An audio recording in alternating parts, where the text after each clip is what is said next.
Pressing the button. All right, my guest, Lane Allen, hip hop artist, is on the air right now. What's good, man? Hey, how you doing, man? I'm good. I'm good. My apologies for the delay. Uh, Oh, what no, no problem. what had happened was you called and I see the number popped up, but then I pressed the wrong button for some reason, and then my Skype froze. So I had Oh, no, you're good. so I had to close Skype and then reopen it so that you can call in, and then things turn out pretty good. Um, Right. so I first heard of you through a fellow um, local hip hop artist. Y'all two just so happens to be in the same clique, LexTown Operations. Um, and y'all both released albums, I think, at the same time. He goes by the name of D. Lee. Um, and y'all had like a album release party or something like that Right. a while back, and I was there. I got a chance to meet up with Lee. I didn't get a chance to meet you in particular. I couldn't be there for long. I did get your albums, 3D and your album as well, and I definitely dug the record, man. I appreciate it. And that was whenever I released that, that was just like it was like something that I came up with maybe even like a month before, and then just decided to do it out of nowhere and just put out some slight work so that I could get my name out there a little bit.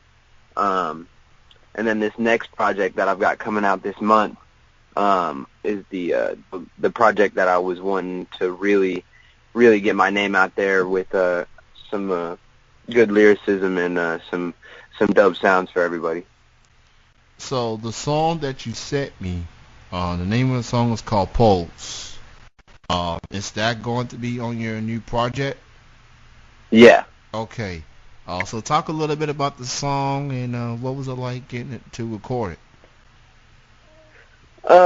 I made that song out of spirit of my friend Caleb passing a year ago. Whenever me and Lee lived at university down on campus, I was basically writing it from the point of view of somebody who was at a target to people who would be interested in like robbing and just doing whatever they could to make sure that they ended up on the bottom and not the top. And because that was basically the situation that we were in when Caleb got killed, because it was a botched robbery. So I was just in the mind state of how do I feel about the entire situation and how I could put it into words and put it on paper. And getting to record it was nice, and it was kind of surreal because it was it felt like I was getting my story complete, on what's the word, on file. And it was nice to finally get it out of the way because I feel like I was keeping it cooped up inside for about a year. So it's nice to finally get it out. Definitely a song like that definitely brings a lot of emotion. Especially when it's one thing to just write the song, but to be in the studio and to record it, knowing that, you know, how much this person meant to you and the circumstances that has happened. Um, music is a form of expression, and to hear a song like that, is very rare. Because people do go through real life situations, um, and we all used to the party songs, the love songs, the club songs, but it's rare to get a song like that. So I appreciate you wanting to put that out as your first release for your new project. It's definitely gonna um, have people really listen, man, to feel that pain. You know what I mean? Yeah, And yeah, for sure. I'm definitely looking forward to this project. So, uh, do you have an album title or mixtape title for this project? Yeah, I'm gonna call it Choir Invisible, and that is from my name came from the famous writer James Lane Allen. He was a poet from Lexington, and his best-selling book he released was called The Choir Invisible. So I'm gonna bite off that a little bit and call it Choir Invisible in honor of him and in honor of having his name as my pseudonym. That's pretty cool. Choir Invisible. It's the name of your new project. Everybody, be on the lookout for it. I know you're already bumping his previous project, but he's wasting no time putting out his next one. So keep an eye on Lane Allen. He's got more to come for sure. Now you as an artist, like, what got you started into being a hip hop artist? I think it started whenever I met Lee. I met him in business class in high school. I was a freshman and he was, I think, a sophomore or junior, and we started hanging out like kind of often. We started freestyling together, and at the time, I couldn't freestyle at all. Like I literally would just make up words and throw it on a flow, and hope it sounded good. And Lee didn't really, what I'm saying, he didn't judge me on it, and he kept me confident in the fact that if I kept practicing, I'd get better. And that led me to, basically every day we would chill and freestyle. And then, eventually after time, I got to the point where I was able to fluently, put together sentences on the spot and put it into a flow and put it into a nice scheme and everything. So I started, realizing that I actually was able to put talent on paper, and I started writing more. And then when I started writing more, Caleb, the one who got killed last year, he started to get into recording. So and at the time, David or Lee, sorry, I call him both.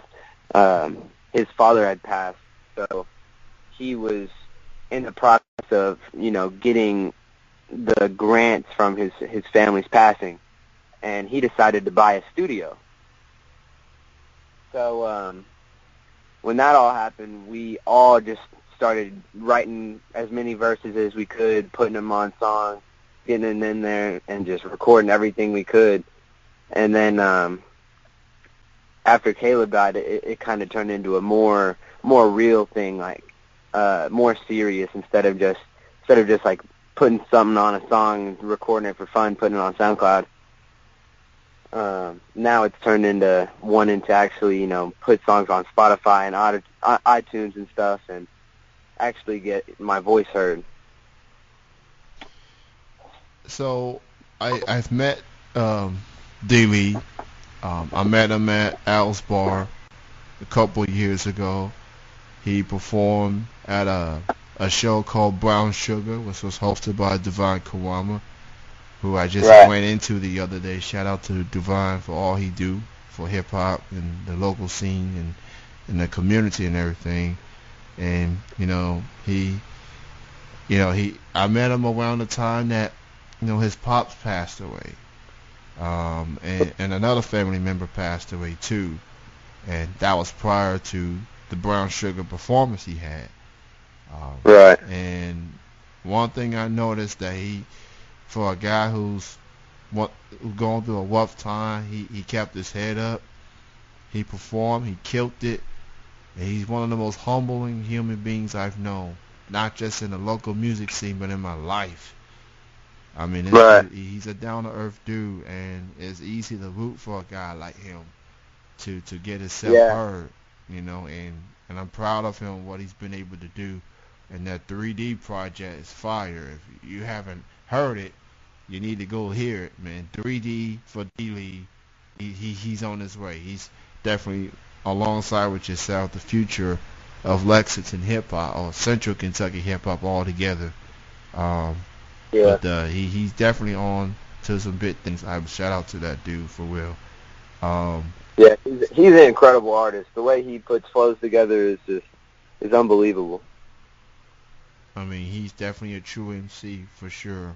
Uh, so yesterday marked the 44th anniversary of hip hop, and a lot hip hop has come a long way since then. And a lot of people didn't think hip hop was going to last. It was going to be a trend. It was going to be a fad and things like that. 44 years later, it's still here. And everybody has their opinions about hip hop, good and bad. You, as an artist yourself, um, what do you consider your favorite hip hop moment that you've got a chance to see, that you got to hear, whether it's a CD, whether it's a concert that you've been to, or a music video you may have seen? What's your all-time favorite hip hop moment? Oh, that's a hard. I think it probably would have to be when Kendrick Lamar came and performed at Rolling Loud in Miami. Mm. The way he brought up his set was just so perfect. He like had this like cut scene of him doing like this little kung fu thing, and it like had these little characters and stuff, and it was just like, I don't know, it was crazy. It was trippy as hell. And he brought out with DNA, and just the beat dropped, and it was just so lit. Every like probably 60,000 people just all jumping at once.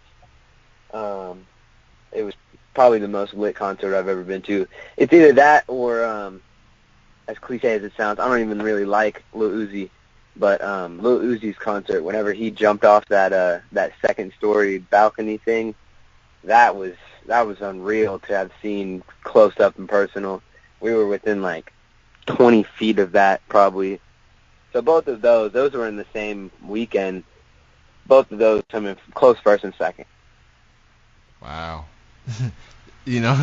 Rap stars turning into rock stars, apparently. Usually rock stars would be jumping, going for stage dives and things like that. But, hip hop has influenced so much in all forms of entertainment. And to see how far it's come, it's, and I didn't even notice this until now, but Apple, hip hop is the most streamed genre in Apple and Spotify. Yeah. That's just a testament of the of what hip hop How has far we've done. come. And just like obviously, people will have their opinions about it, thinking, all types of stuff, but it's brought a light to it has more guts to bring serious issues than, other genres, things like that. Hip hop ain't afraid to push the envelope on certain topics. Right. So it's like, I guess for me, the hip hop moment that stood out to me, I probably have to say the Control verse for Kendrick, when he pretty much brought that competitive element back to hip hop. And I like the Damn album, and I like 444 for Hove.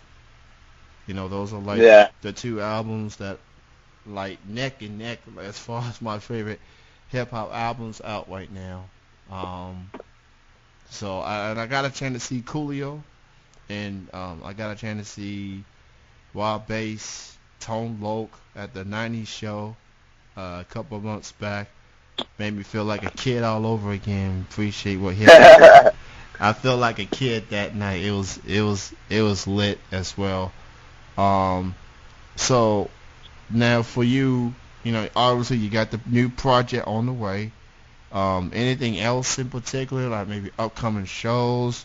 Like, could we possibly have another album release get together? Like, what you got planning as far as, getting ready to get the word out on this project? I know the day that I released the project, which is unannounced yet, I know that I'm going to be throwing a release party, but Lee Lee doesn't have anything coming out until like for the month after that, if I'm not mistaken. So his will be separate from mine again. But I definitely am gonna have a little get together for everybody, and it'll be on a little bit larger scale than it was last time. But definitely let me know when that's gonna happen, and so I can actually meet you, man. you know. So I went into you for sure. For people that wants to hear your music, up to this point, on other social media that you may have had, why don't you go ahead and promote your social media links? Instagram is at Tucker Lewis 2 and at Lane Allen LTO. And then Twitter is at Lane Allen LTO. And my Facebook is Lane Allen LTO as well. Well, it's great chatting with you, man. Thank you so much for being on the show. Continued success. I'm looking forward to the next project. Choir Invisible. It's the name of your next project. Everybody be on the lookout for it. And D. Lee's next project coming a couple months after. So, again, man, appreciate you being on. Continued success. All right. Thank you, man. Thanks for having me. You have a good night. Have a good weekend. All right. Peace.